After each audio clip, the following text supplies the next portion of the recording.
Joined today by Ken Favaro, who's the Senior Vice President with Booz Co, here to talk about M&A and divestitures in what's kind of been a down environment for a bull market. We've seen kind of very complex financing packages arranged for some of the biggest deals this year, Dell, Heinz. Is that here to stay for investors, or do you think that's maybe just something that's specific to this particular deal cycle?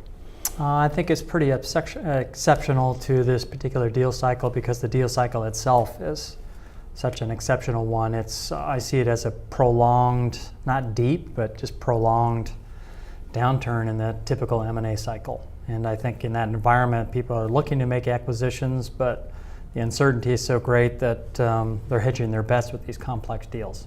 All right. I've had some kind of theories of my own for why PE isn't doing as many deals despite the cheap debt, but I mean, debt is available. Why isn't private equity making buys? Yeah, well, mainly because of uncertainty. They don't know where the economy's headed. They don't know where the political situation is headed, and nothing deters a buyer more than uncertainty around, the next couple of years, what's going to happen. They don't want to get caught out. They've just been burned a couple times, so I think they're a bit gun shy. And you add uncertainty on top of that, and I think it's going to take a while before the so-called animal spirits return. And I kind of feel the same amount of trepidation coming from big corporates. They're hoarding cash in a lot of instances. I mean, there are a lot of them that are making big deals. What's, I guess, driving the path of divestitures for some companies? I'm seeing a lot of divests being made specifically towards PE. I mean, even from some defense companies.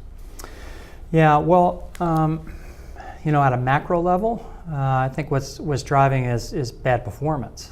So there's a huge emphasis because there's so little growth right now in the environment.